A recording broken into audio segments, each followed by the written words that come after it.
We shall be known by the company we keep, by the ones who circle round to tend these lives.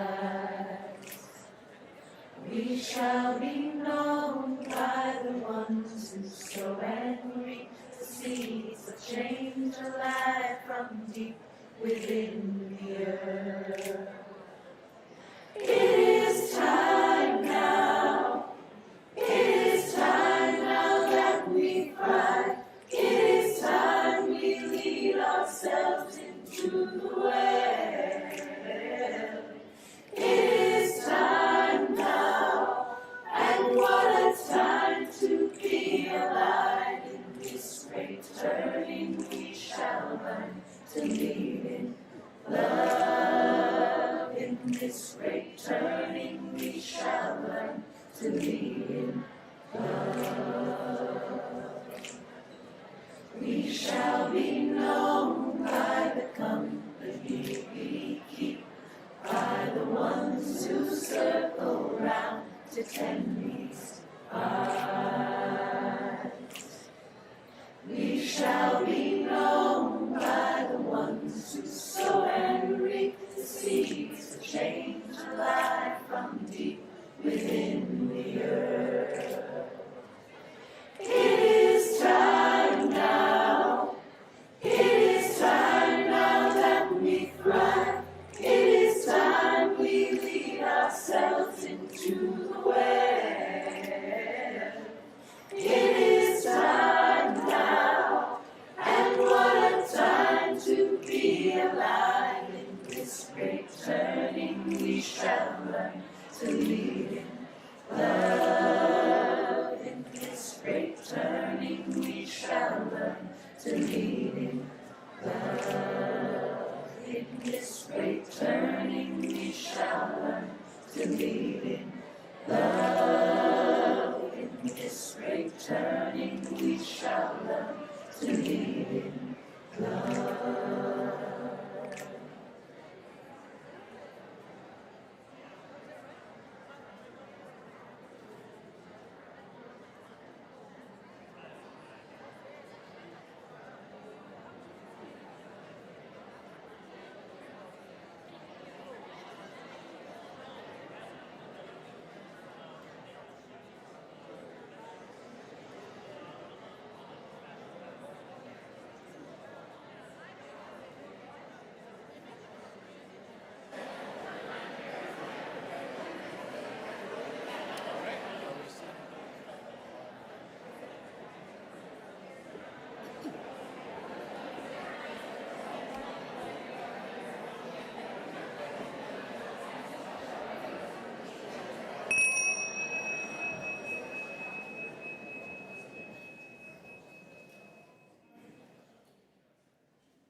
Good morning. Good morning, everyone. Oh, that was a good one. Welcome to Cedar Lane. What a gift it is to be together this morning, whether you're joining us here in person in the already full 220 seats, or whether you're joining us online. Welcome to Cedar Lane this morning. I am the Reverend Dana Edwards, and my pronouns are she and her, and I am wearing a purple dress with a yellow side with love stole, and I am a petite, white, middle-aged woman with brown, curly, short hair and glasses with a black rim. And I am so glad to be here with you all this morning. A special welcome to our newcomers and our guests. Whether you're here for your very first visit or whether this is your 100th time, you are part of our beloved community. At Cedar Lane, love works. Excellent. Whoever you are, whomever you love, wherever you come from, whatever your life circumstances, your gender, identity, sexual orientation, disability, documentation status, or your spiritual path, you are welcome here. You are welcome to bring your whole and holy, perfectly imperfect self into this space. If you're new and still finding your way, we'd love to connect with you. For our online friends, please say hello in the chat. And if you're joining us in person, feel free to raise your hand so we can offer you a warm Cedar Lane welcome. Any newcomers or guests?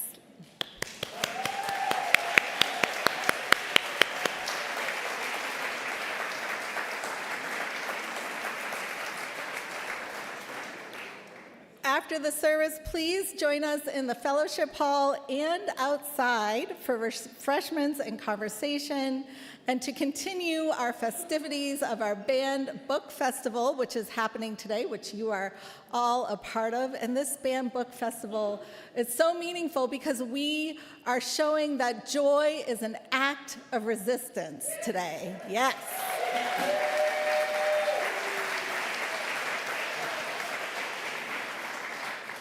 And so as we enter this time of worship, I invite you to lean into that joy, lean into the music and the movement of this beautiful multi-generational space, this beloved community.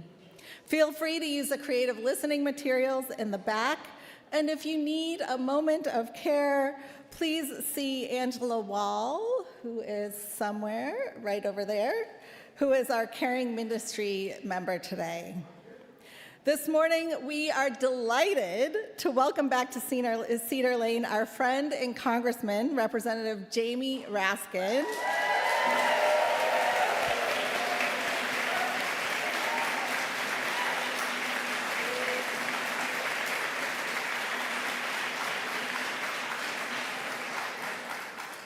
And we also have, and let's give another warm Cedar Lane welcome to who's coming back, Emma's Revolution.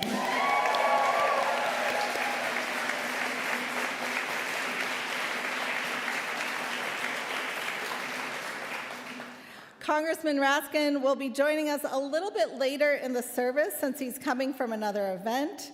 And we are so glad to share this experience with you this morning, and with him and Ever's Revolution and our beautiful choir and band over here as well.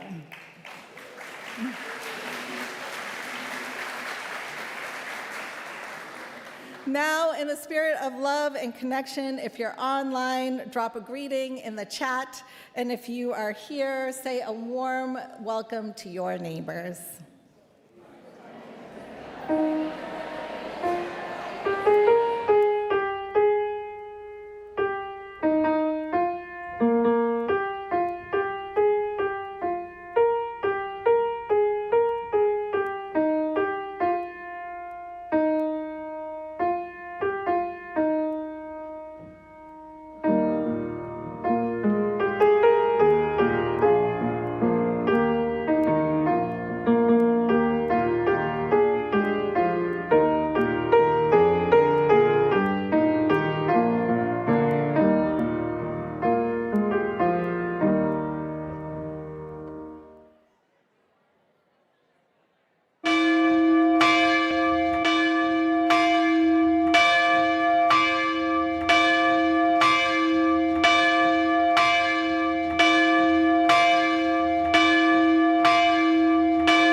Wow, that was fantastic. Oh my goodness.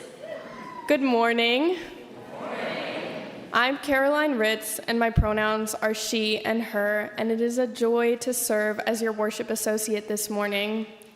I am a short female. I have brown braids. I'm wearing a white, green, flowy top, and I have some linen pants on. The song we have just heard is a freedom song, born in the civil rights struggle. Its refrain echoes across generations. We will not be turned around. That spirit is what gathers us here today. In our Unitarian Universalist tradition, we kindle a chalice flame to remind us of our shared faith and community. As Roger Santo Domingo and Sibel Cruz light our chalice here in the sanctuary, I invite those of you joining us online to share in the chat where you are lighting your chalice from. Now, I invite you to rise in body or in spirit and join us in the chalice lighting words.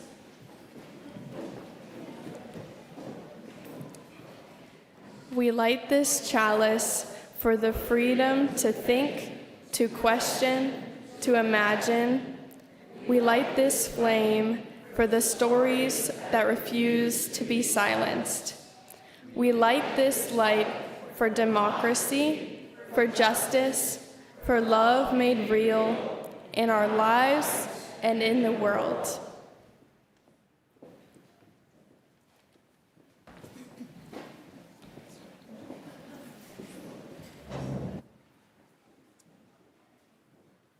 Hello, Cedar Lane. Hello. All right. I'm Abhijan Amanchi. I use pronouns he and him, and I'm one of the ministers here.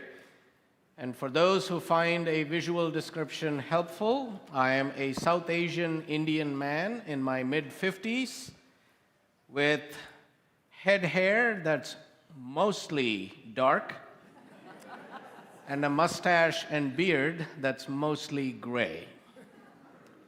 And today I'm wearing a pink shirt, a blue vest, dark blue pants, and a rainbow stole with world religions. Let me pose while... Thank you.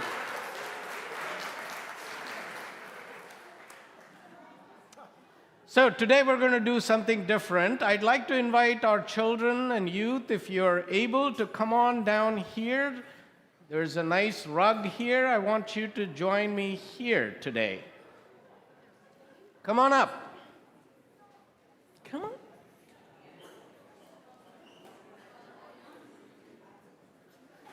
Just settle down on the rug or on the steps.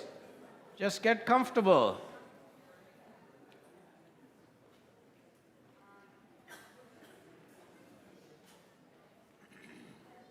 And those who are able to stand up after you sit cross-legged on the floor are welcome too.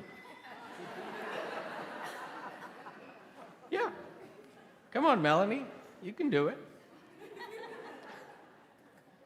All right. So, we have a story to share together. I'm going to sit down. Yep. Much better. All right.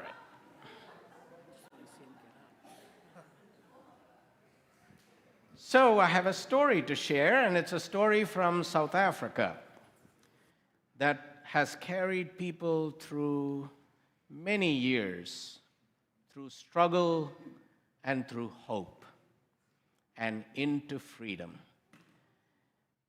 And it's about a song. And the name of the song is Siyahamba. Can we say that together? Siyahamba. Now, but before we sing the song, I want to share the story. And along the way, I'll need your help. Are you ready to be helpers? All right.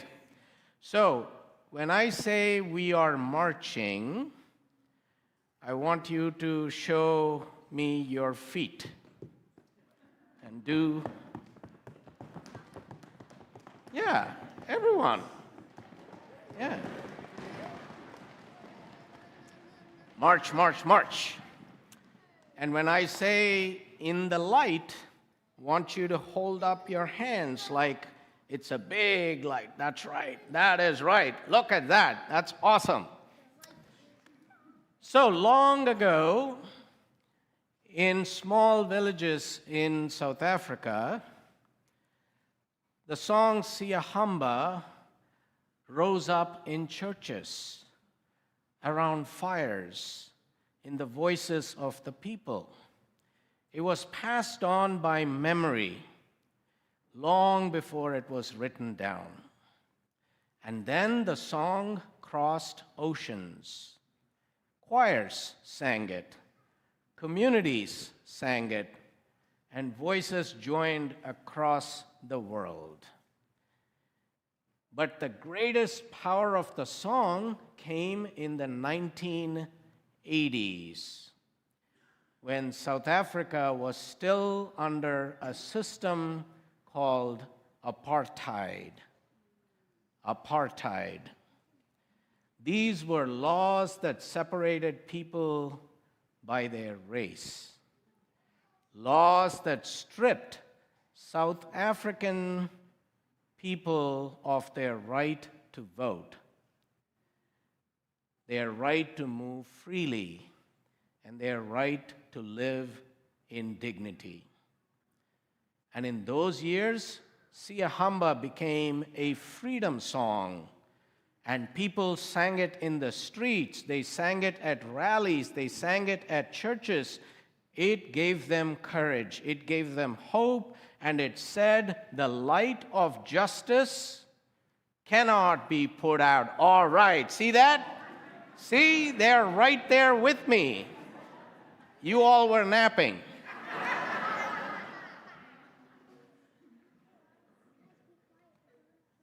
Now, there were leaders like Nelson Mandela.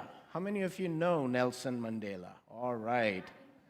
Who was Nelson Mandela? Yeah.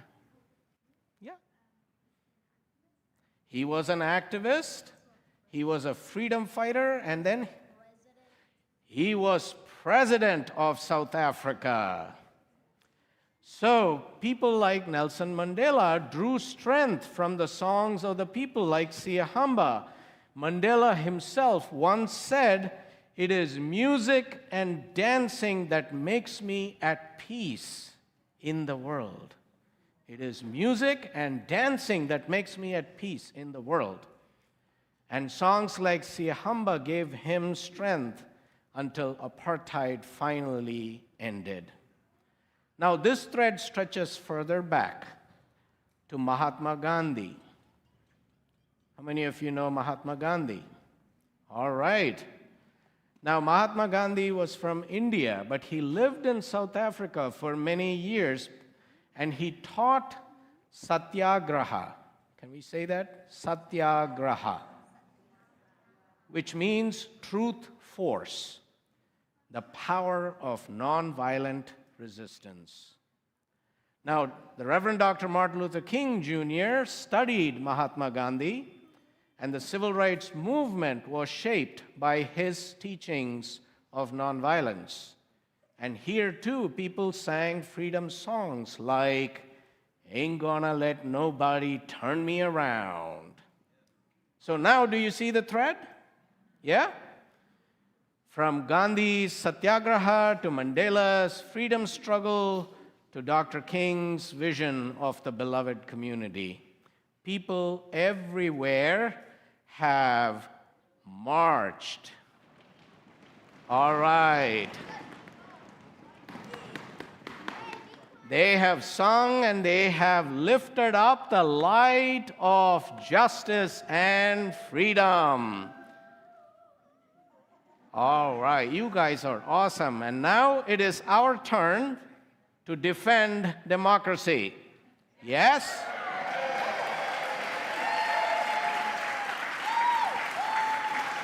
Yep.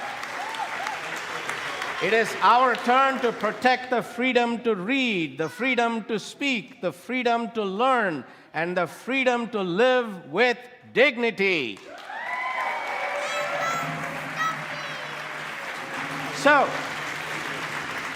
let's try out the words together for the song. The phrase goes, Siahamba kukenyen kwenkos. Let us try saying it together. Siahamba kukenyen kwenkos. Siahamba kukenyen kwenkos. Which means, I am marching in the light of God. Woo! All right. So, are you ready to march your feet? Are you ready to lift your hands in the light? All right, let us all rise together in body and or in spirit and sing together Siahamba. And as we sing the second verse in English, our children and youth will head out to drag story time and creative literacy activities.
That was rousing. Thank you.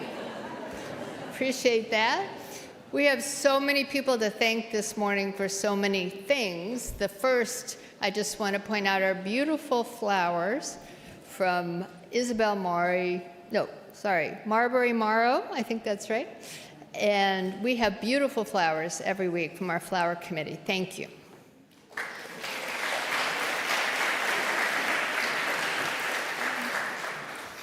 So I'm Reverend Louise Green, pronouns she, her, your Minister for Pastoral Care. And for those who find a visual description helpful, I am today a white woman in my late 60s, pink glasses, short wavy hair, wearing a red dress with black jacket and a stole with flames. Auntie Louise. Yes, great Auntie Louise, yes. Earth Elder, yes, okay. At Cedar Lane, announcements are not just updates.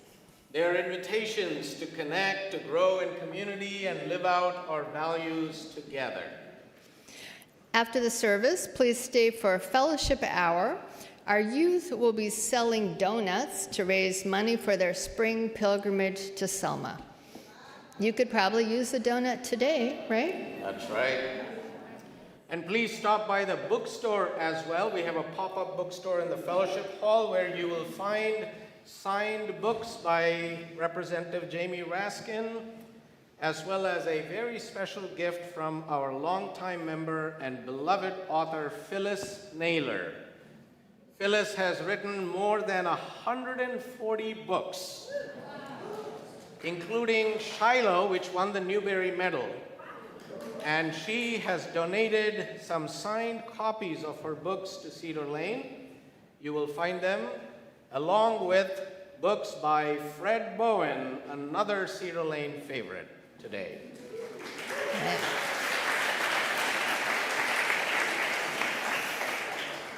And at 1:30 this afternoon, we hope you do come back or stay for the Unstoppable Stories Authors Panel. You'll hear Wendy Shang, who writes children's books about Asian American experiences, Lakita Wilson, whose books include What is Black Lives Matter and Who is Colin Kaepernick, and J.B. Aris, a performance artist and writer whose poems and stories center LGBTQ experience. On this panel, we will hear directly from some of the voices that are most under attack today. So please show up at 1:30, and their books will also be in our bookstore. And moving on to next Sunday, October 5th, we will recognize our new members during worship. So if you have joined in recent months, we will be welcoming you officially in service, as well as any of you who are moved to join. We would love to welcome you into our community. Gathering after the service, we will have a special gathering for newcomers. It'll be a chance to meet others and meet with some of the ministers and lay leaders and learn more about Cedar Lane. Also next Sunday, remember these are all invitations. The book Abundance continues with Cedar Lane member Allison Moses, who will share from her memoir, Just Love. Allison is an interpreter, a world traveler with a story full of insight, humor, and heart. And then on October 9th, Thursday, the Alliance Luncheon will feature State Senator Jeff Waldstreicher speaking about the upcoming Maryland legislative session, and that is going to be from 11:30 to 2 p.m. in the Fellowship Hall. On that same Thursday night is a Zoom from 7 to 9 for UU 101, Exploring Unitarian Universalism. So particularly if you're new to the tradition, this is a welcoming introduction, and you can register through the e-news, and some of you who have been around a while might bear a little history review. So join 7 to 9, UU 101. And this is for parents. Our monthly Parents and Caregivers Night Out is coming back on Friday, October 10th. You can drop your kids off from 6 to 9 for dinner, activities, and fun. And if you would like to stay on site that evening, join the new Parents' Night In at the Chalice House, also every second Friday. This will be a time to relax, connect, recharge with other adults while the kids are in good hands. And you can talk about your kids. Or just take a nap if that's... And for middle and high school youth, the registration is open for the Camp Taqwa Retreat, November 7th through 9th. It's a weekend of community, spiritual practices, and fun, like archery, climbing, canoeing, and more. You can check Realm to register. Okay, there's a lot happening in our very vibrant congregation. And at the heart of it all truly is community and the opportunity to learn, to share, to be together. Which brings us now to the heart of our worship, our community joys and sorrows.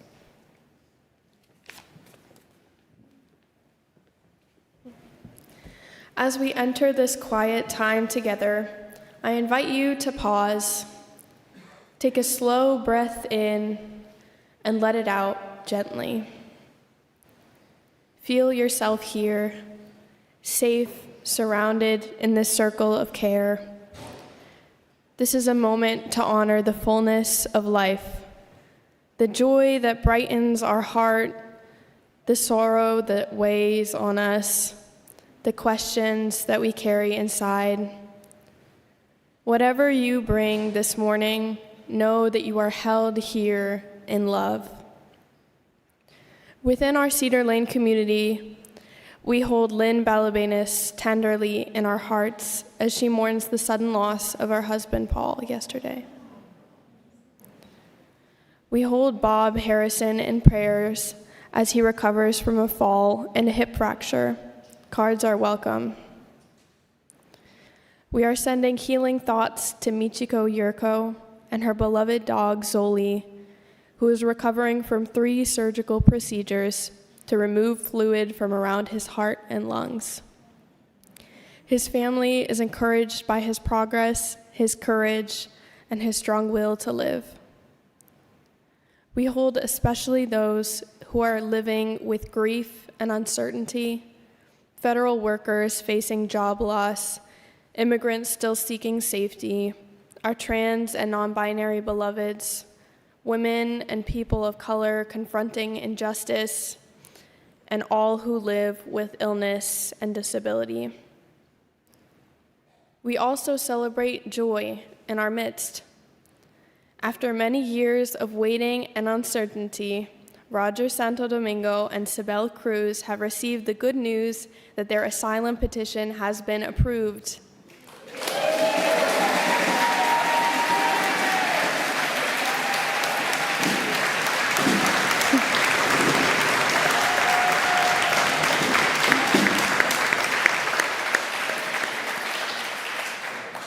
We rejoice with them as they step into this new chapter with freedom and hope.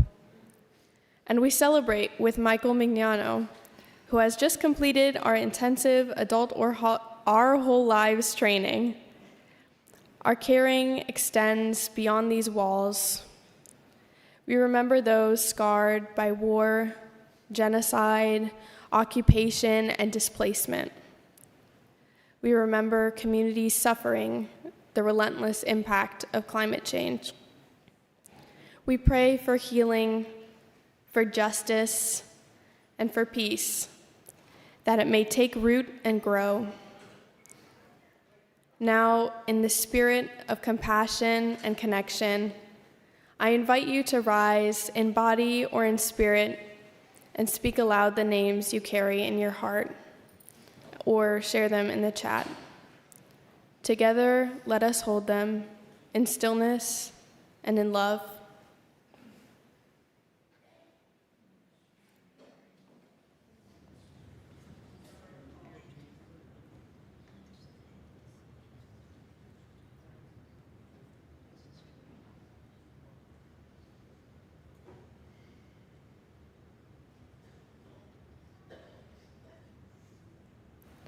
We invite you now into a ritual of connection. On the side table, you will find smooth stones waiting to be chosen. If you feel called, come forward and place a stone in the bowl of water. Let it be a sign of what you carry today: a joy, a sorrow, a prayer, or a hope. As the ripples spread, may they remind us that none of us carries these things alone. You are welcome to come forward now.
Better intro in a minute, but glad you're in the house.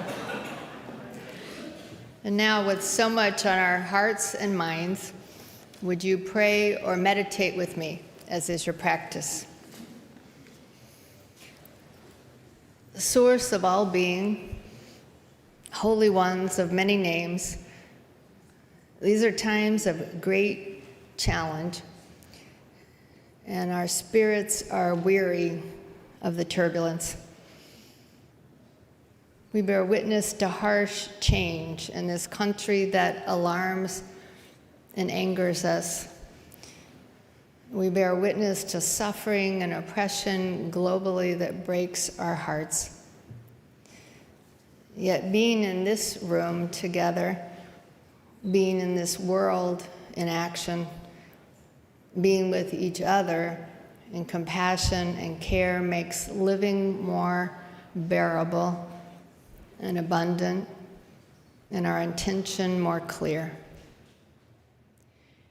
May we have the daily strength to live our highest values, the courage to risk deep solidarity in hard times. Let us make the road by walking, by rolling, by singing, by dancing, by marching, by daring to embody love. Blessed be, and amen.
So people have been asking me, why is a religious community like Cedar Lane holding a banned books festival, and that too on a Sunday morning?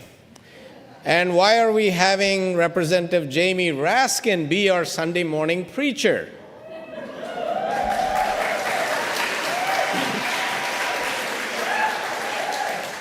I just made you a preacher, Representative Raskin.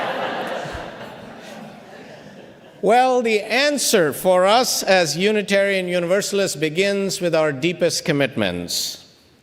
We uphold the quest for truth as a sacrament. We affirm and promote a free and responsible search for truth and meaning.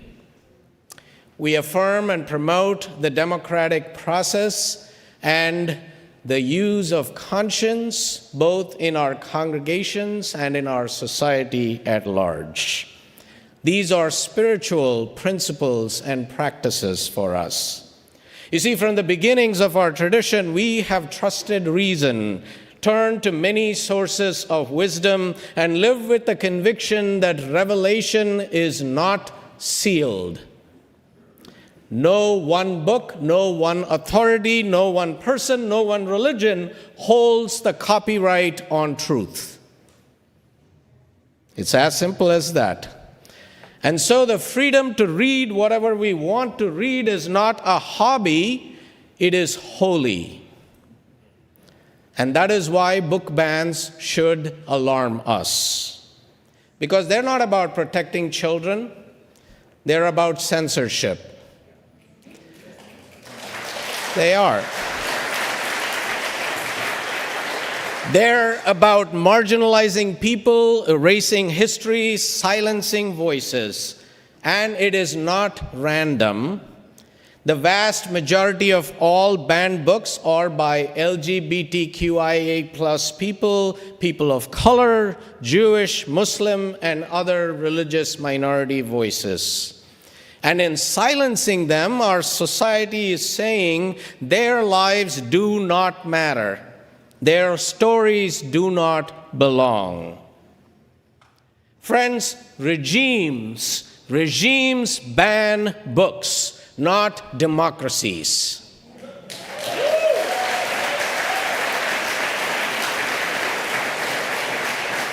And yet, here we are. Here we are. Across our country, shelves are being stripped, teachers intimidated, librarians threatened. Fear is the point here. Authoritarianism thrives on silence, on self-censorship, on teaching people to stop questioning before the questions are even formed. But history teaches us something else. Free societies survive and thrive only when we defend the freedom of conscience.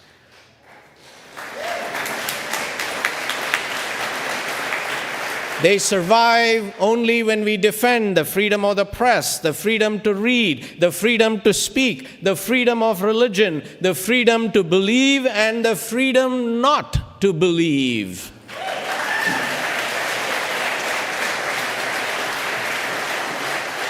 Now, our own Unitarian Universalist tradition bears this out. In 1971, when Senator Mike Gravel handed the Pentagon Papers to Beacon Press, the UUA's publishing arm, UUA President Bob West and Beacon Director Gobin Stair faced a dangerous choice.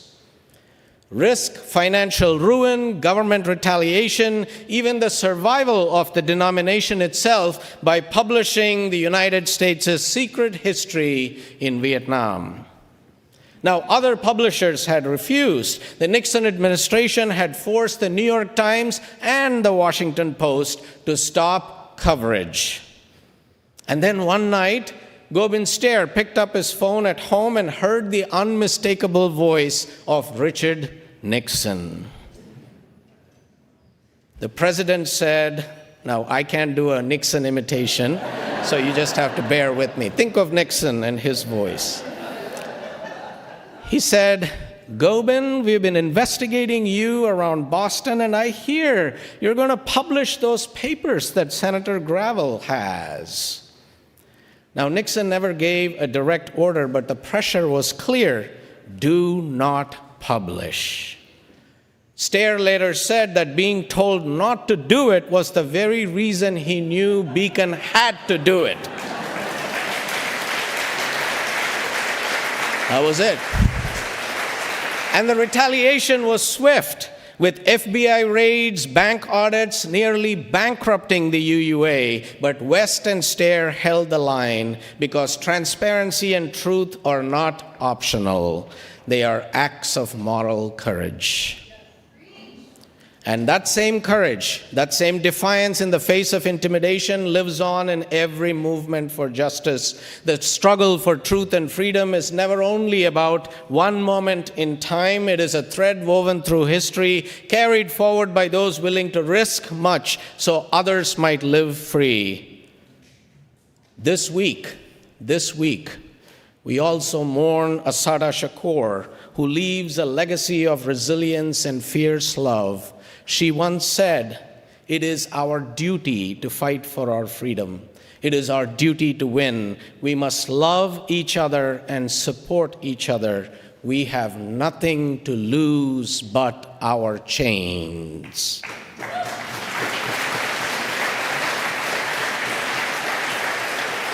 Her words remind us that freedom is never handed down. It must be claimed, defended, and lived out with love and solidarity at the center.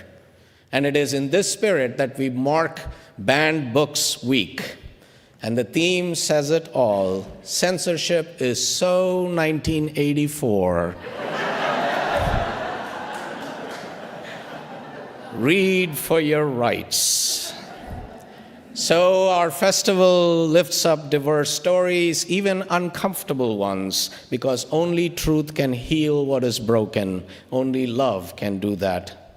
So today we gather with banned writers, silenced artists, comedians whose freedom has been threatened, with people of many faiths who seek the freedom to believe, and with faithful people who are not religious, but who still give their lives to truth, to justice, to love. And we join with every young person searching the shelves for a story that tells them they belong. And so I say, let freedom read. Let freedom read.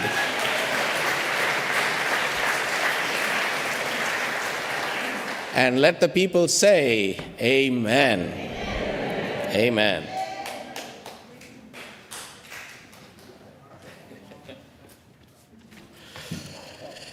Good morning. My name is Andrew Batcher. I am the Social Justice Coordinator at Cedar Lane. I am a white person, bald, with a beard and glasses, wearing my orange Cedar Lane t-shirt.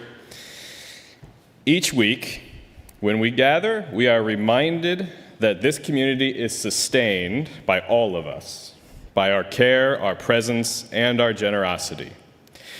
The offering we take now is more than financial support. It is a way of saying yes to Cedar Lane's mission and to the values we are called to live out together: love, justice, generosity, and transformation.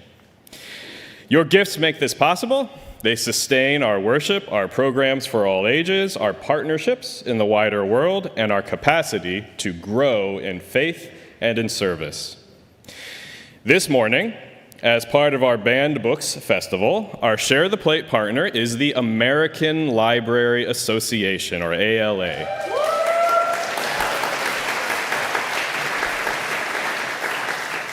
It's a promising start. Now, I'm going to be honest that libraries are something I've taken for granted, kind of like the Postal Service. It's great to get free stuff and not really think about it. But learning more about the role that libraries play in our communities and watching them be attacked by groups like Moms for Liberty, who often don't even read the books they challenge, I say, don't touch my libraries. Libraries are not only places where we check out books, they are gathering places. They are often the first stop for people who are struggling with mental health or with homelessness. They are places where students meet tutors, where activists meet to organize, where communities come together. And every librarian I've ever met has been a delightful person.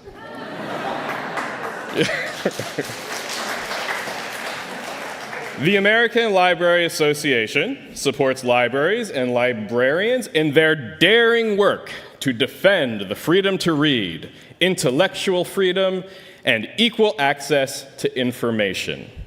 Banned Books Week, which we celebrate today, was created by the ALA to call attention to the growing wave of censorship.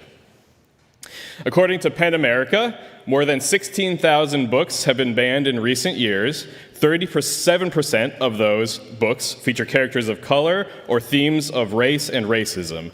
36% feature LGBTQIA+ characters or themes. These bans are not random. They are targeted efforts to erase certain voices, stories, and communities. At Cedar Lane, we say no to this. The American Library Association says no to this. The ALA and libraries across this country are on the front lines of this struggle, and today we have an opportunity to join them. Through your generosity, we carry compassion and justice beyond these walls. You can give online, by text, by mail, or by placing your gifts in the plate as it is passed.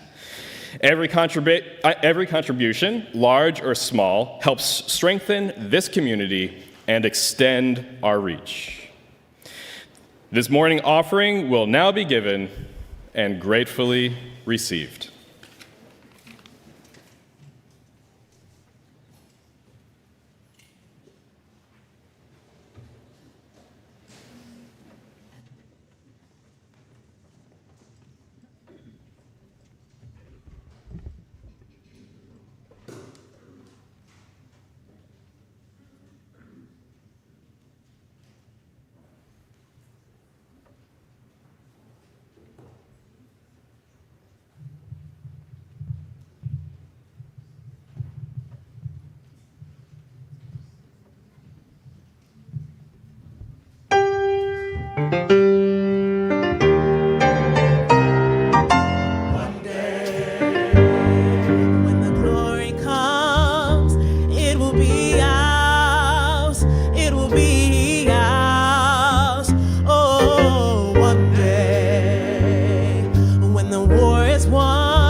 Heroes to become a hero.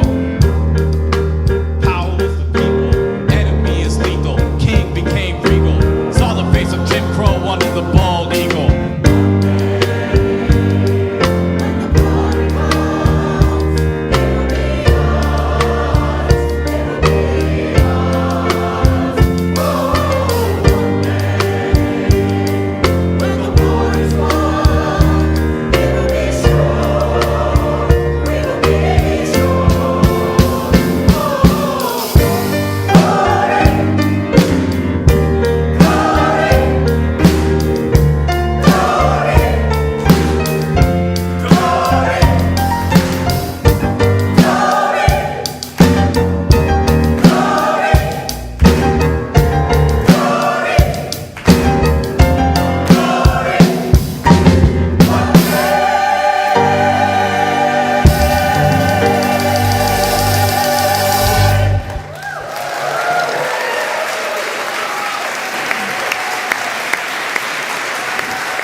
Thank you. That was wonderful. Thank you so much.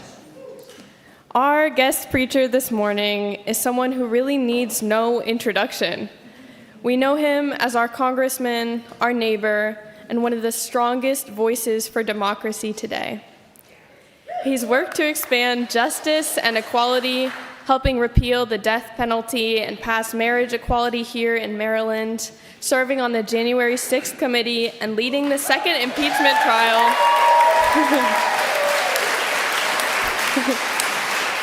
And leading the second impeachment trial of Donald Trump.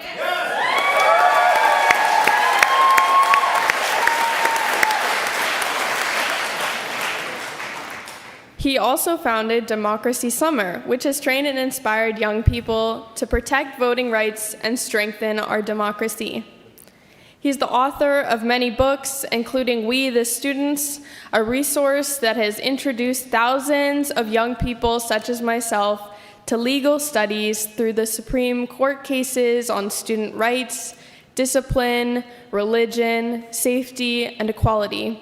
A book that has even been banned in Texas.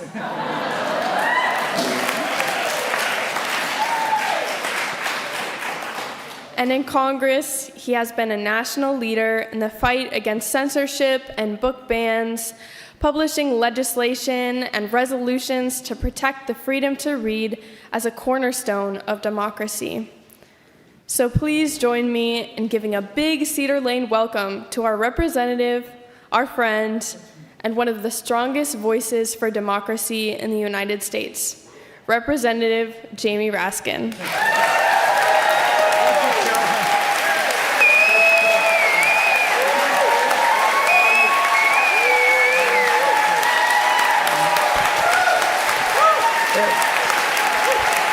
Hello, Cedar Lane. Thank you, Caroline, from Einstein High School. Thank you, Reverend Abi. It's always such a joy to be here with you guys in Cedar Lane. Thank God for the Unitarians.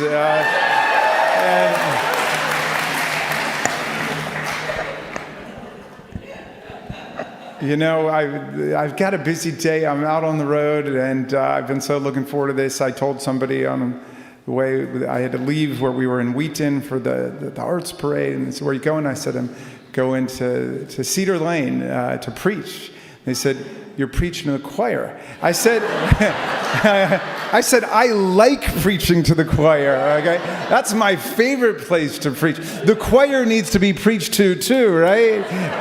Let's hear it for the choir.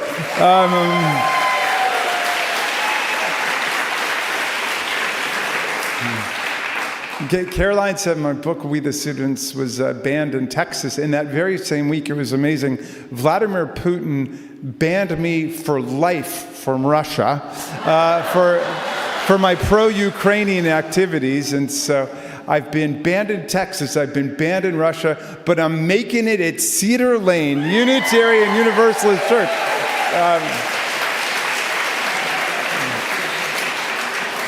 And we'll have the last word on Russia, because long after Vladimir Putin and his filthy imperialist war and dictatorship are over, we'll get to go visit a free democratic Russia.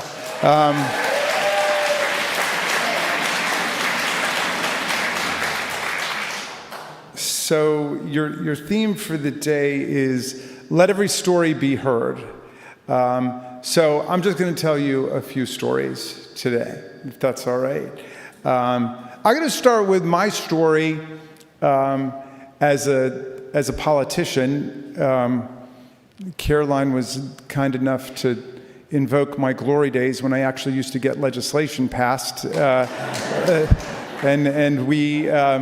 I first announced I was going to run for the state senate back in 2006.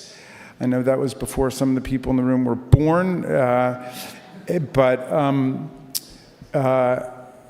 I was running against a 32-year incumbent who was president pro tem in the Maryland Senate. My favorite story about it is when I first announced, there was an article in the Montgomery Voice quoting a pundit who said Raskin's chances of victory are considered impossible. 9 months later, we got 67% of the vote, and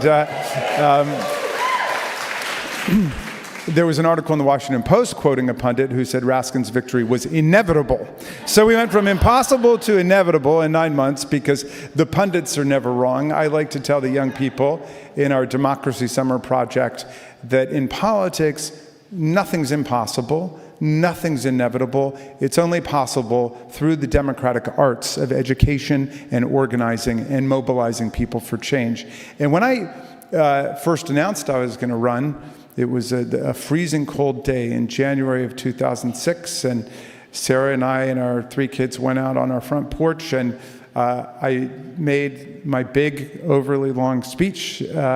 Afterwards, a woman came up to me, and, I laid out everything I wanted to do. We wanted to pass marriage equality. We wanted to abolish the death penalty. We wanted to restore voting rights to former prisoners. We wanted to pass the National Popular Vote Interstate Compact. We wanted tough gun safety legislation. I went through everything. And this woman came up to me afterwards. She said, Jamie, that was a great speech. I love your speech. But one thing, take out all that stuff you've got in there about gay marriage, because it's not going to happen. It's never going to happen. Even the gay candidates don't talk about it. And it makes you sound like you're really extreme, like you're not in the political center. And my kids were watching this interaction, and I didn't have that many attendees at my rally, so I certainly didn't want to offend her. But I said, thank you for telling me that, because it makes me realize that it's not my ambition to be in the political center which blows around with the wind. It's my ambition to be in the moral center, to find what's right and bring the political center to us. So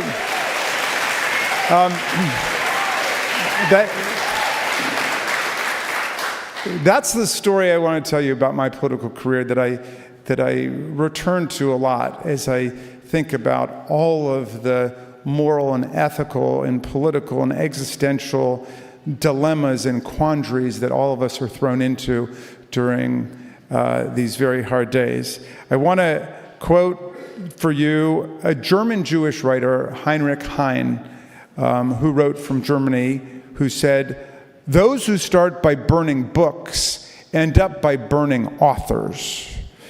And that's a story that we can't forget, of where book banning and book burning lead to in societies. I want to invoke also a MAGA colleague of mine who I was on the floor with the other day, who, when I was talking about democracy, said, "We're not a democracy, we're a republic," And that put me in the mind of thinking about our last great Republican president, Abraham Lincoln, who spoke of government of the people, by the people, and for the people. And I realized what I wanted to say to my friend across the aisle was, you're right, we began as a slave republic of Christian white male property owners over the age of 21. That's true. But we also began with the beautiful ideals that Thomas Jefferson had inscribed in the Declaration of Independence, of government based on the consent of the governed, based on the premise that all people are created equal, and based on the idea that all of us have unalienable rights, including life, liberty, and the pursuit of happiness. Now, that's not to whitewash any of the sins of our founding. Jefferson himself, of course, was a slaveholder who understood the moral and political reckoning that America would face. He said, when I tremble for my country when I reflect that God is just. I tremble for my country when I reflect that God is just. He said, but if you read the Constitution and the Bill of Rights the way that I do, you will see that the vast majority of the constitutional amendments that we've adopted since the original 10 in the Bill of Rights have been democratizing amendments. These are amendments that have pushed us from being just a slave republic to being a democracy, much closer to Lincoln's beautiful, tantalizing ideal. The 13th Amendment abolished slavery and involuntary servitude, at least outside of prison. The 14th Amendment gave us equal protection and due process. The 15th Amendment banned race discrimination in voting. The 17th Amendment shifted the mode of election of the U.S. senators from the legislatures to the people. The 19th Amendment doubled the franchise in America by giving us women's suffrage. The 23rd Amendment gave our friends down the road in D.C. the right to participate, at least in presidential elections. The 24th Amendment banned poll taxes in America, and the 26th Amendment lowered the voting age to 18. The entire trajectory of American constitutional, historical, and political development has been towards a more perfect union, towards creating something like what Lincoln was talking about, of a government of the people, by the people, and for the people. So when they say to me now, we're not a democracy, we're a republic, which after all is just a representative democracy, I say, maybe we're not a democracy yet, but we're getting there. We're getting there. We're moving in the right direction.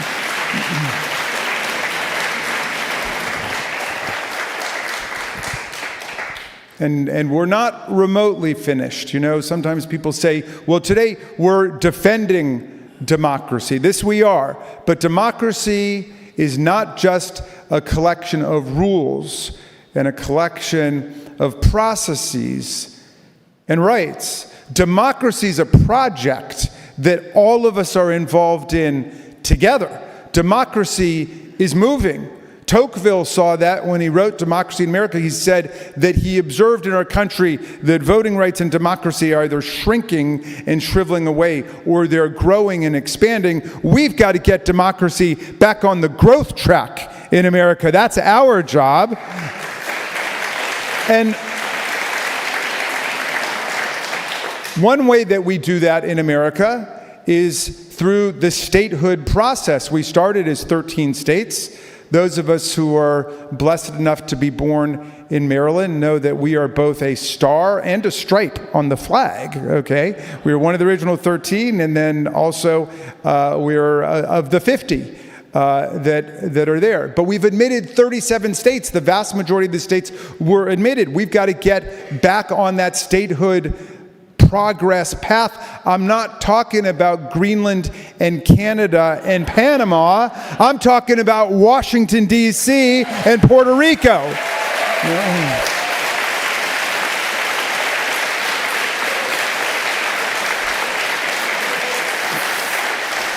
And in the 116th and 117th Congresses, 2 and 3 Congresses ago, I was very proud to have been the floor leader in the House of Representatives when we brought D.C. statehood to the floor. And I started by thanking and saluting 713,000 tax-paying, draftable American citizens because they have a valid, bona fide political grievance against the Congress of the United States, and yet they did not come down to the Capitol and beat the daylights out of our police officers and put them in the hospital and storm the Capitol and drive us out of our chambers. They did it the right way. They had a statehood constitutional convention. They've petitioned for statehood, and we should grant that petition to the people of Washington, D.C.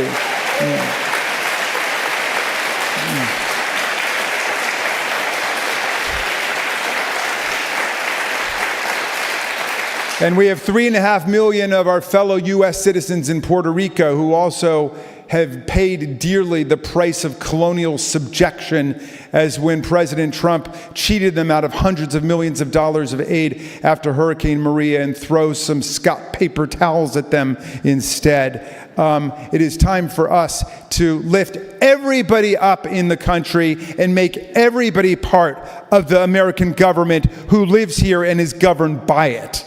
That was the original vision.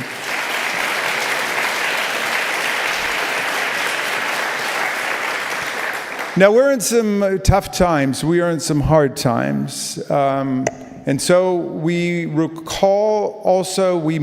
recall also the story of Dr. King, because we cannot stray away from the fundamental principles of nonviolence that have been the motor and most effective source of change in our history. King said, "All life is interrelated. All humanity is involved in but a single process. And to the degree that I harm my brothers and sisters, to that extent I harm myself." And Dr. King showed us the way, drawing on great champions of nonviolence from around the world, including Gandhi, that this is what works. You know, I grew up believing very much in what America did, what the Allies did in World War II. That was a war of necessity against fascism, and it was a just war. But even that war, a just war and a war of necessity to defend freedom and democracy against fascism, ended up with extraordinary excessive violence in the bombings of Hiroshima and Nagasaki. Even a just war is going to be a dangerous thing. But in our lifetimes, what has worked has been nonviolence. It's not been violence. The wars we've seen in our lifetime have not worked. The Iraq War did not work. The Afghan War did not work. Russia's filthy invasion and war against the people of Ukraine is not working. What has worked in our lifetimes are the civilizing movements like the civil rights movement, the women's movement, the LGBTQ movement, the labor movement, the human rights movement, the environmental movement, the peace movement. It is the movements of nonviolence that have actually transformed society. Violence is not working for us, and we've got to stay on the side of nonviolence as we stand up for democracy, freedom, and human rights all over the world.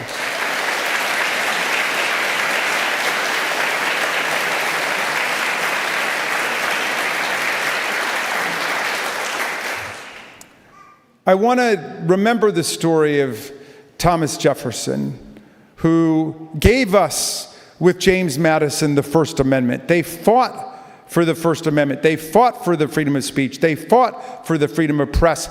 They engineered the single greatest triumph and achievement of the American Constitution, which was the separation of church and state. Our framers rebelled against centuries of merger of church and state, of government-run religion on earth. They rebelled against centuries of religious warfare between the Catholics and the Protestants, every bit as bloody as the wars between the Shia and the Sunni in the Muslim world today. They rebelled against inquisitions and holy crusades and witchcraft trials.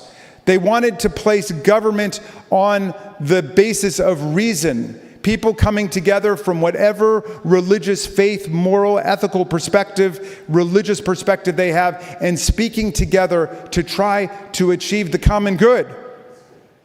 And that understanding is so much under attack. Every day it's under attack. I had a colleague who got up in Congress and he said, the moral downfall of America was in 1962 in Engel versus Vitale, when the Supreme Court banned prayer in the public schools. And I got up and I said, you know what? The Supreme Court never banned prayer in the public schools. As long as there are pop math quizzes, there will be prayer in the public schools. Anybody can pray whenever he or she wants to pray. Just the government cannot write a script and compel your children to participate in a way that might be in violation of your beliefs and your faith and your ideas at home. But it doesn't end with these people. You saw Louisiana and Texas. They voted to endorse the 10 Commandments. They voted to post the 10 Commandments. And I knew it was going to happen. My MAGA colleague showed up. They wanted us to endorse the 10 Commandments. They wanted us to post the 10 Commandments.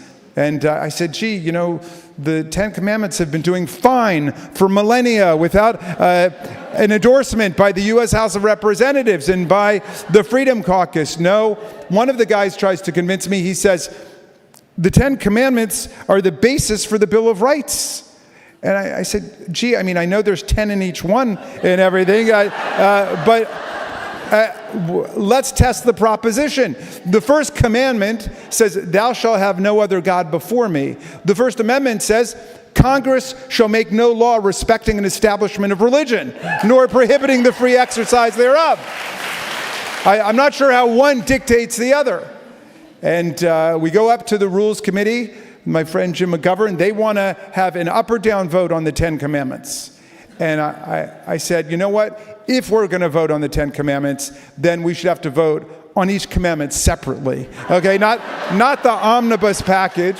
And you shouldn't be able to vote for any commandment you yourself have ever violated, because that would clearly violate the third commandment.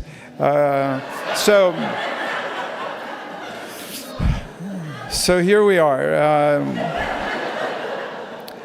But what I want to say is Jefferson always tried to stick to the defense of the freedom of speech, the freedom of thought, which the freedom of speech is so closely connected to, of course, because our speech are the register of our thoughts and our feelings, our sentiments. So in 1798, they passed the Alien and Sedition Acts, which have come back into vogue recently. President Trump tried to invoke the Alien Enemies Act of 1798, which got struck down by the Fifth Circuit Court of Appeals because we're not at war with Venezuela. If we're going to be at war with Venezuela, as the court said, Congress will tell you that because Congress has the power to declare war, not the president, not Tulsi Gabbard, not their Signal chat group, only Congress, the representatives of the people have the power. But anyway, in 1798, it was a very tough time because there was hysteria against dangerous French alien foreigners who were all over the country. Newspaper editors were being thrown into jail.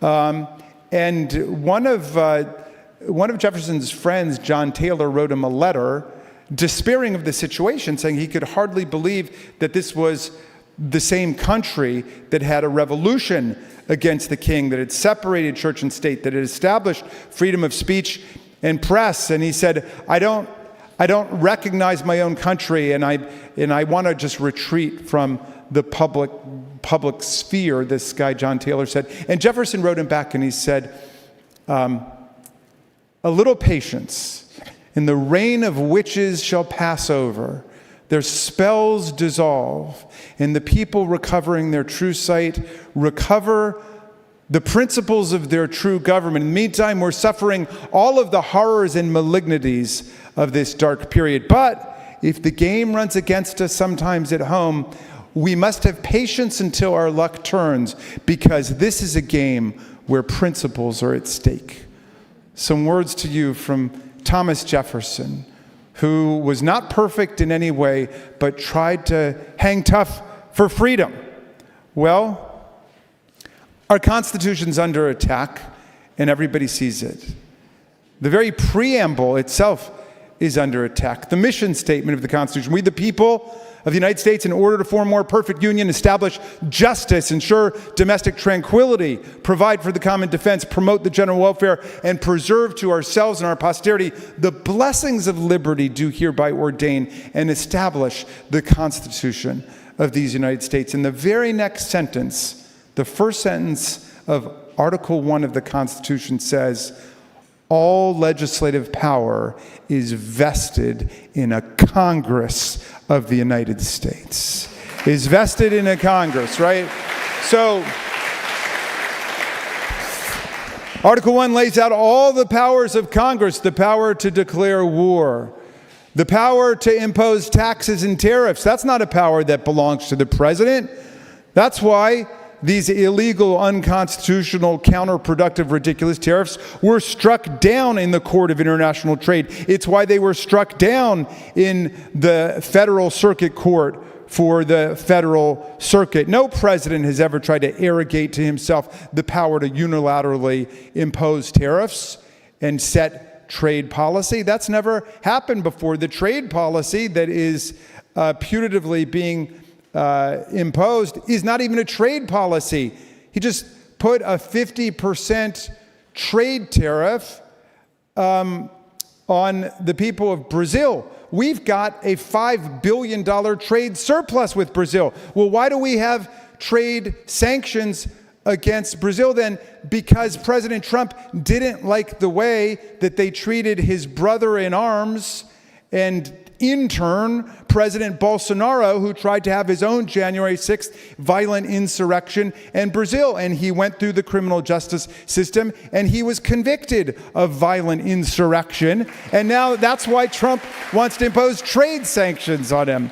So we've got the power to impose taxes. We've got the power to set the budget. And we have the power of the purse to spend money. If we say spend money on the U.S. Department of Education and Title IX to make athletics fair for girls and boys in America, if we say spend money on Title I to equalize funding somewhat, the best we can, between rich school districts and poor school districts, if we say spend money on Title IV to try to deal with problems of racism and anti-Semitism in the schools, you spend that money. If we say spend money on the Agency for International Development to save hundreds of thousands of lives around the world, you spend that money. If we say spend money on the Consumer Financial Protection Bureau, you spend that money. You don't impound it, you don't redirect it, you don't rechannel it, you spend the money that Congress has appropriated for specific purposes of the people.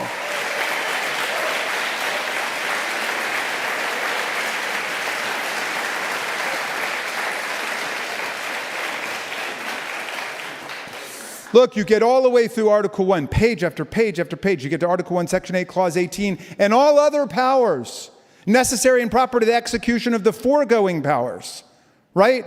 Then you get to Article 2, which is like this big, okay? And the main paragraph says, a president shall be removed from office upon impeachment for and conviction of treason, bribery, and other high crimes and misdemeanors. Sometimes my colleagues, including my beloved Nancy Pelosi, will get up and say, Mr. President, you can't do this. We're co-equal branches. And I always have to get up and beg to differ. First of all, co-equal is not even a word, okay? That's the first problem. Secondly, are we really equal branches? We had a revolution against a king. We were fearful of executive power and what mad kings would do, plunging their nations into wars of fancy and pique and conceit and vanity and intrigue and empire. They wanted only the representatives of the people to make heavy decisions over life and death, like whether or not we're going to war. Tell me this, if we're co-equal or equal branches, why do we have the power to impeach, try, convict, remove, and disqualify permanently from public office a president, and he doesn't have the power to impeach, try, convict, remove, and disqualify us? Right? Why is that?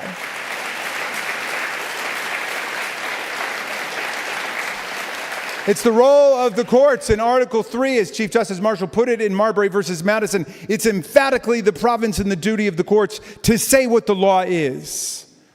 96% of the more than 400 cases that have been brought against this reign of lawlessness and terror have been won in the federal district courts. Overwhelming victories in the appeals court. It's only when it goes to the Supreme Court, which has been gerrymandered and sliced and diced and packed and stacked, that the numbers reverse in their shadow docket, in their emergency docket. We've got to remember the rule of law is holding at the lower levels. We've got a problem with the Supreme Court, which we've got to figure out. But in the meantime, the trial court judges, the circuit court judges, both Democratic and Republican appointees have been standing up for the rights of the people, which are ultimately being threatened here. The freedom of speech, as they try to deport people from the country because they went to the wrong rally, or they wrote an op-ed for the college campus paper that Stephen Miller didn't like, right? The freedom of press. Donald Trump has sued ABC, CBS, NBC, New York Times, Wall Street Journal, not for millions of dollars, for billions of dollars. And then used the Federal Communications Commission, an arm of the state, to shake down the broadcast network, saying he's going to hold up their licenses or the transfer of their licenses or their mergers or whatever unless he gets paid, and he's collected tens of millions of dollars that way. That's the total antithesis of what the First Amendment stands for. The freedom of speech, the freedom of press, the free exercise of religion, all of it under attack. Due process, the two most beautiful words in the Constitution, maybe the two most beautiful words in the English language, the words that separate our freedoms and our rights and our liberties from the arbitrary power of the state, under attack everywhere in the immigration system, and then spreading out to the rest of the country, as inevitably it would, as Jefferson said. When my colleagues gets up and says to me, well, wait, you're not for due process for guilty people, are you?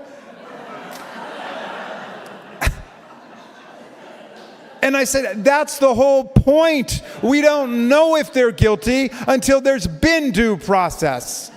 Oh, you're not for due process for non-citizens, are you? Yeah, like Justice Scalia, I'm for due process for non-citizens. You know what? We don't even know whether they're non-citizens or they're lawfully present or not lawfully present unless there's been due process, which is why several U.S. citizens have been deported in this reign of lawlessness.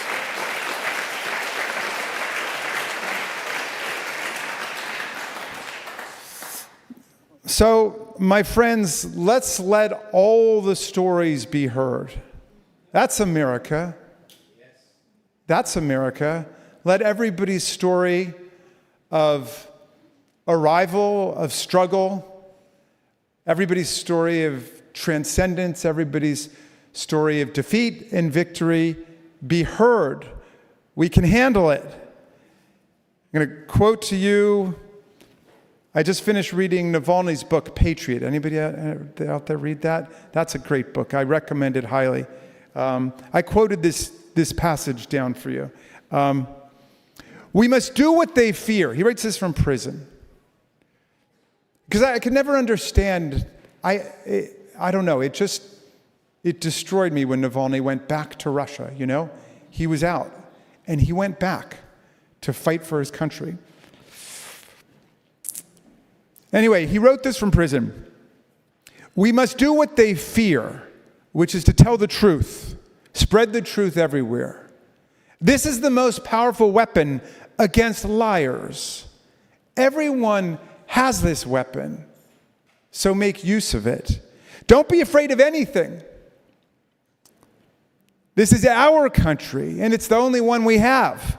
The only thing we should fear is that we will surrender our homeland without a fight to a gang of liars, thieves, and hypocrites. Putin could have used these years to turn Russia into a prosperous country. All of us could have lived better. Instead, 20 million people are living below the poverty line. Part of the money Putin stole, part of it is squandered in a useless war. They did nothing good for our country, nothing. And that is their worst crime of all. Life is constructed such that progress and a better future are achievable only if a certain number of people are prepared to pay dearly for our right to hold beliefs. The more of us there are, the less each one of us will pay. Until that day comes, I see my situation not as a heavy burden or as a yoke, but simply as the work I need to do. Everything will be all right, my friends. And even if it won't be, we will have the consolation of having lived honest lives. Alexei Navalny. I didn't want to leave you on a totally heavy note, so I wanted to quote Emma Goldman for you too. There was the famous scene where somebody chastised her for having too much fun at a party.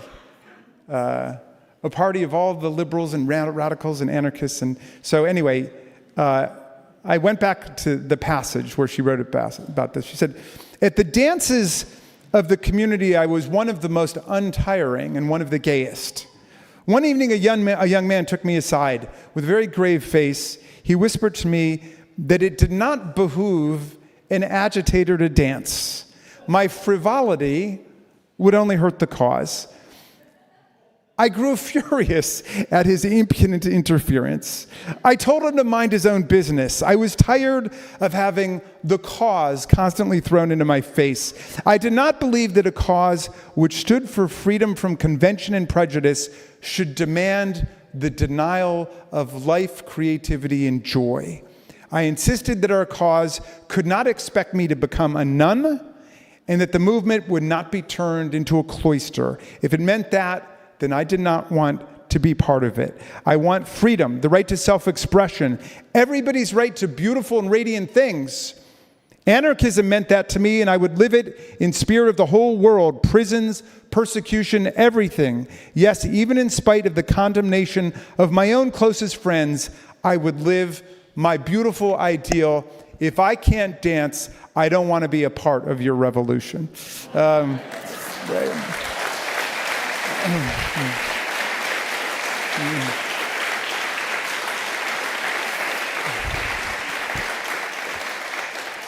So many beautiful stories that make up the extraordinary mosaic of American history. And they are the stories of the people who are devoted to the common good of everybody. One of them was the great Frederick Douglass, our fellow Marylander, who was born about an hour away at the Wye River Plantation on the Eastern Shore. Born into slavery, and he escaped from slavery to become our great freedom fighter through the Civil War, through Reconstruction, became the Marshal of the District of Columbia. And Douglass said this, he said, "If there's no struggle, there's no progress. And the struggle may be moral, it may be physical, it may be moral and physical together, but there must be struggle. Power concedes nothing without a demand. It never has, and it never will." A message to you from a great fellow Marylander from the 19th century. I'll leave you, my friends, with the words of the great Tom Paine, whose story is remarkable. He was a failed cassette maker in England who was looking for a better life, a different kind of life, and he heard about America. And somebody connected him to Ben Franklin, and Ben Franklin wrote him a note to open some doors for him in America. And he got over here in 1774. He fell in love with the promise of the land. He said, "If the people here live up to their values and ideals, America will become," he said, "an asylum to humanity." Not an insane asylum, mind you. A place of refuge for people seeking freedom from religious and political and intellectual persecution from all over the world. And then he wrote the greatest pamphlet of our history, Common Sense, by which he meant We have 5 senses when we're born, if we're lucky, and a 6th sense, the common sense, the sense we have in common when we reason together without dogma and superstition, what we would call today propaganda, disinformation, fake news, when we reason together and exercise our common sense. That pamphlet had such an explosive effect in the colonies right before the Revolution and during the Revolution that George Washington had the soldiers at Valley Forge reading common sense to each other by campfire light every night.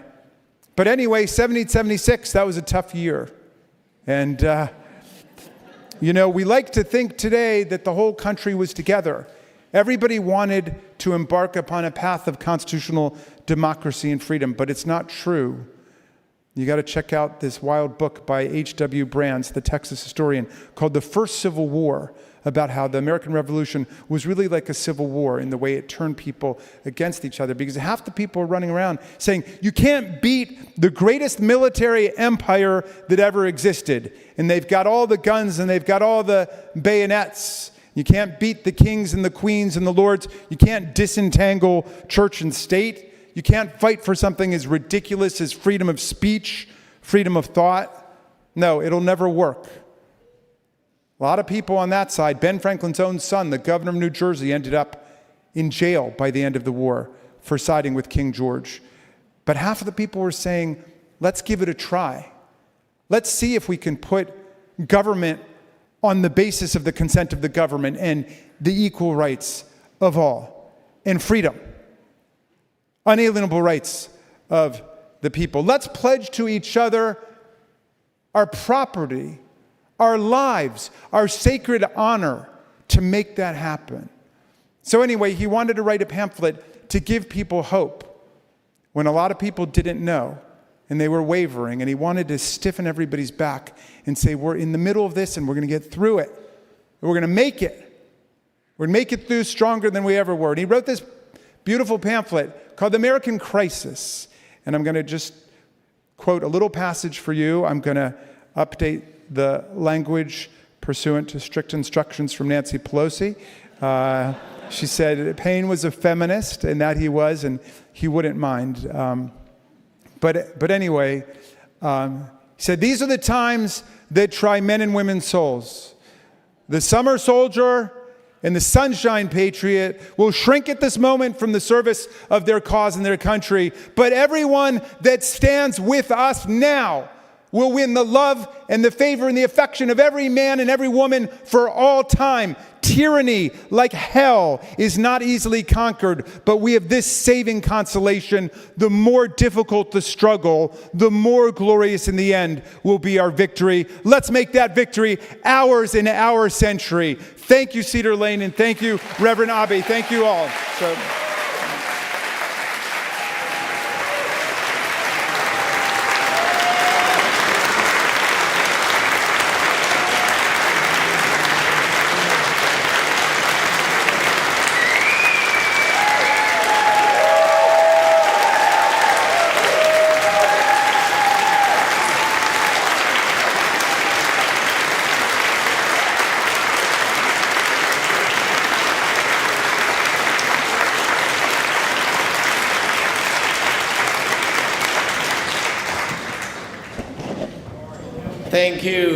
Thank you, Representative Raskin, for calling us in to live out our democracy with courage and conviction. Here at Cedar Lane, we take up the charge from you.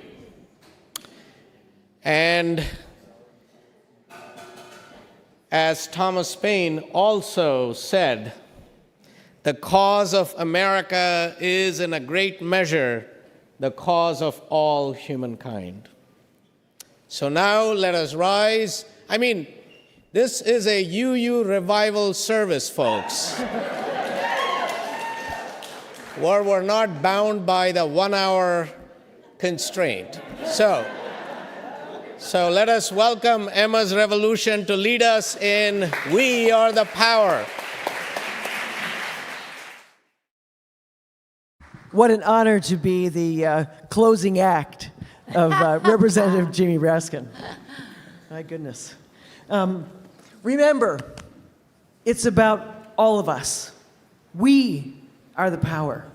We are the power with our elected officials, but it requires that we engage. So take these words to heart. This is for the federal workers. We wrote it outside those offices as they were being fired.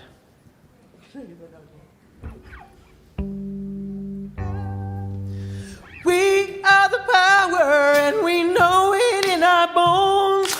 We are not alone, and we grow stronger every day.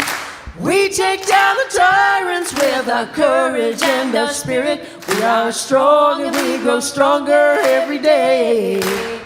Every day, Every day, every day, every day. fueled by generations, we will not obey. Every day, Every day, every day, every day. we are strong and we grow stronger every day. We are the workers, built this nation from the ground. We will shut this whole thing down, and we grow stronger every day. Their money and their greed won't bring the people what we need. We are strong and we grow stronger every day. Every day, Every day, every day, every day. fueled by generations, we will not obey. Every day, Every day, every day, every day. we are strong and we grow stronger every day. We are rainbow, beautiful and proud. We raise our voices loud and we grow stronger every day. They try to make us disappear, but we are here. We are queer, we are strong, and we grow stronger every day. Every day, Every day, every day, every day. fueled by generations, we will not obey. Every day, Every day, every day, every day. we are strong and we grow stronger every day. We are the seeds, we are nurtured by the earth. In darkness is rebirth, and we grow stronger every day. We will sing and shout until we force the rich boys out. We are strong and we grow stronger every day. Every day, Every day, every day, every day. fueled by generations, we will not obey. Every day, every day, Every day, we are strong, we grow stronger every day. Every day, every day, every day, every day. fueled by generations, we will not obey. Every day, Every day, every day, every day. we are strong, we grow stronger every day. We are strong, we grow stronger every day. We are strong, we grow stronger. Every day, every day, Every day, every day, every day, every day. Come on, every day, you'll feel stronger now. We got our leaders with us now. We got our people with us now. We're gonna be stronger now.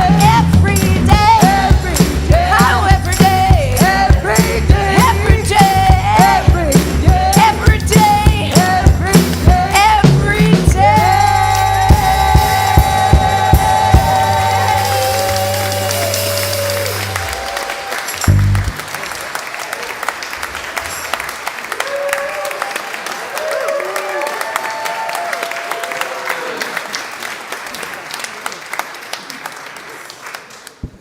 Hear now the words of the Indian poet Rabindranath Tagore that speaks across time and place, where the mind is without fear and the head is held high, where knowledge is free, where the world has not been broken up into fragments by narrow domestic walls, where words come out from the depth of truth, where tireless striving stretches its arms toward perfection, where the clear stream of reason has not lost its way into the dreary desert sand of dead habit, where the mind is led forward into ever-widening thought and action into that heaven of freedom, my God, let my country awake.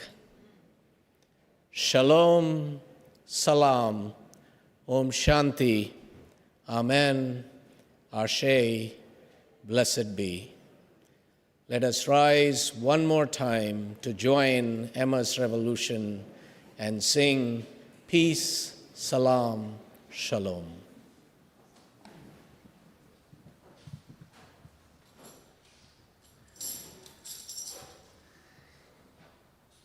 There's a part for you. You sing it and keep it going, and then we'll add parts. It's a 2-part round. So some of you can start with me. And we sing it knowing that the only way for safety and justice for everyone on the planet, including the people of Israel and Palestine, is to create peace. Here's your part. Peace, salam, shalom. Peace, salam, shalom. Peace, salam, shalom. Peace, salam, shalom. That's your whole part. Peace, salam, shalom.